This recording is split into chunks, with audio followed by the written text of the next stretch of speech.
It is a GATE 2020 question from programming topic based on the recursion, and recursion is very important in the GATE examination. There are several questions asked from the topic, and here it is given two functions, fun1 and fun2 is mentioned, and the question is what is the return value of fun2 of 5.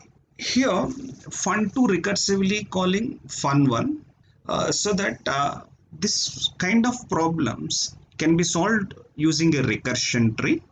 And observe fun2 is having one static variable I, that is 0, and as you know that static variables will not be reinitialized, it will be initialized only for once. And similarly, even fun1 also contains one static variable, it will not be reinitialized, whose value is 0 initially, and this will be used even when you call n number of times fun1. This reinitialization will not be done, means it will be initialized for one time, will be used for n number of times. That point you keep in mind. Now observe what it is calling fun2 of 5. Fun2 of 5 means here n equal to 5, right? Now observe n value is 5, I is initialized to 0, this is for the first time, and n is 5 greater than 0, 5 greater than 0.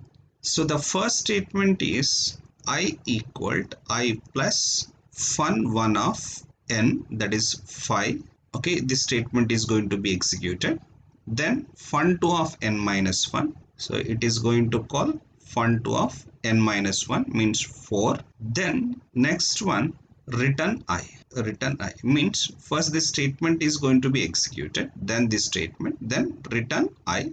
The I value computed will be returned to the calling function. Now you check recursively these statements. Fun1 of 5. Look at in fun1 of 5, the value of n is 5 initially. Now I is 0 and n greater than 0, correct?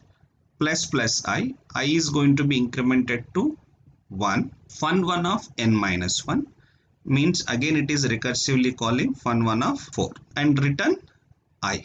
And fun1 of 4, when it is called for one more time, look, now n becomes 4, previously it is 5, now 4. It will not be reinitialized, again 4 greater than 0, plus I makes I to become 2, and it will call fun1 of n minus 1. Now it will call fun of 3, again it is n is 3, now 3 greater than 0, plus I makes I to 3. Then it is calling 3 minus 1, fun1 of 2, again n is going to be 2, 2 greater than 0, plus I makes I to 4, again fun1 of 1, n is 1, and 1 greater than 0, plus I 5, and fun1 of 0, next it makes 2, fun1 of 0, it makes, and now n is becoming 0. When n is 0, 0 greater than 0 is false, returning 0, okay, to its functions. Fine. What is the final I? Now currently I is 5. This 5 is returned to this function. Now what is the I of fun2? I of fun2 is 0. Now this I is going to be changed from 0 plus what it is going to be returned. Finally it is returning I. The value of I is 5. So that now I in fun2 is changing with 0 plus 5. So this is changed to 5 for one iteration. Now similarly fun2 of 4, here I am writing fun2 of 4. When fun2 of 4 is executing, same thing, I equal to I plus what is a current value of I, 5, plus fun1 of I means 4. Then it is calling fun2 of n minus 1, 3. Then it is returning I. Now what is fun1 of 4? Means n is going to become 4. Here you observe when 4 greater than 0, it is incrementing I value. What is the current value of I? 5. It is changed to 6. Now it is recursively calling fun of n minus 1, means now n is first 4, then it is 3. It is 3 means 3 greater than 0, it is going to become 7. Next it is 2.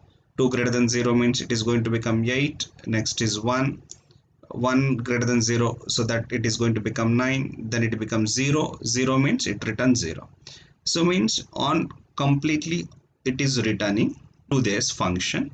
So what is the current value of I? Current value of I is 9. So means it is going to return 9. Previously I of fun2 is 5 and fun1 of 4 is returning 9. 5 plus 9, I is going to become 14. Similarly, it is going to call fun2 of 3. Fun2 of 3 again will call I equal to I plus fun1 of 3, right? What is I currently? 4. Now we have to calculate fun1 of 3. Means when n is 3, I is incremented to 10 because 3 greater than 0, it is 2. It is becoming 11. Now when it is 1, it is going to become 12. Now when it is become 0, then it returns 12 to the function. Now what fun1 of 3 returns? 12. Previously 14 plus 12. Now it is going to become 26 in fun2. Now similarly it is going to call fun2 of 2. Again same logic, I equal and it is going to return I, and I equal to I plus fun1 of 2. Fun1 of 2 means when it is 2, this is going to be 13, 1 incremented. Now 1, then it is 14. Now when it is 0, stops. It means fun1 of 2 returns 14. What is the I of fun2? 26. 26 plus 14. Now it is going to become 40. Now similarly it is going to call fun2 of 1.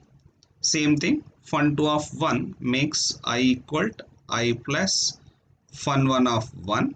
Means when it is 1, when n is 1, this I is going to be changed to 15. Then when 1 is 0, n is 0, so it is returning 15 for fun1. Previously I is 40. Now 40 plus 15, which is 55. Now this I is changes to 55.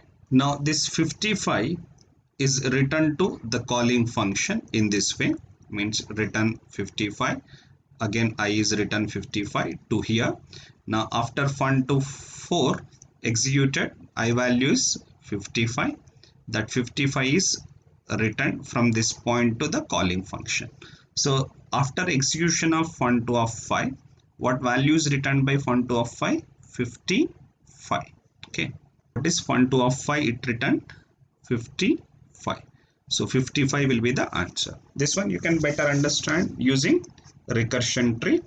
It will take initially some time to, and if it become practice, it will be easy for you to solve such kind of questions. And these are the worth questions, and you can expect this kind of questions in your GATE examinations.